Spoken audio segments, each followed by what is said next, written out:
Bonjour à tous et bienvenue sur ma chaîne. Aujourd'hui, nous allons explorer un sujet essentiel en médecine, les examens paracliniques. Pour poser un diagnostic, on se base sur l'examen clinique qui repose sur l'observation et les examens paracliniques qui nécessitent des outils techniques. Alors, quels sont les types d'examens paracliniques? Commençons par les examens biologiques, qui sont parmi les plus couramment utilisés en médecine. L'hémogramme est un test qui analyse les cellules sanguines, les globules rouges, les globules blancs et les plaquettes.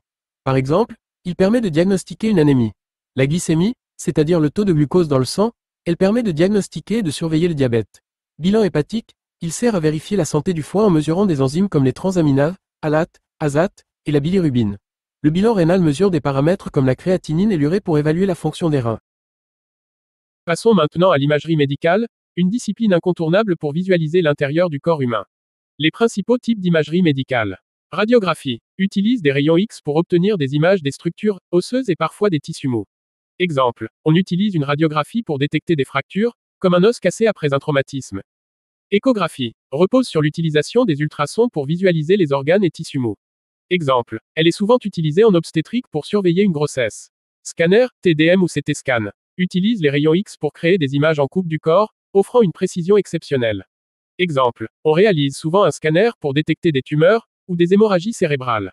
IRM, imagerie par résonance magnétique. Utilise des champs magnétiques pour obtenir des images très détaillées des tissus mous. Exemple. Elle est idéale pour explorer le cerveau, ou la moelle épinière, par exemple pour diagnostiquer une hernie discale ou un AVC. Après avoir parlé des examens biologiques et de l'imagerie, passons maintenant à d'autres examens très importants. L'électrocardiogramme, ou ECG, est un examen simple qui enregistre l'activité électrique du cœur. Il est souvent réalisé en cas de douleur thoracique. La spirométrie est utilisée pour mesurer la capacité respiratoire. C'est un test clé pour diagnostiquer des maladies comme l'asthme ou la BPCO, surtout chez les patients qui présentent des symptômes comme un essoufflement chronique ou une toux persistante. La biopsie, quant à elle, consiste à prélever un échantillon de tissu pour l'analyser au microscope. Elle est essentielle pour confirmer le diagnostic de maladies comme le cancer ou certaines pathologies inflammatoires ou infectieuses. Et voilà, nous avons couvert les principaux examens paracliniques utilisés en médecine pour diagnostiquer et suivre l'état de santé des patients. Chacun joue un rôle crucial dans la prise en charge des maladies. J'espère que cette vidéo vous a aidé à mieux comprendre ces outils essentiels. Si vous avez des questions ou souhaitez approfondir un sujet, n'hésitez pas à laisser un commentaire.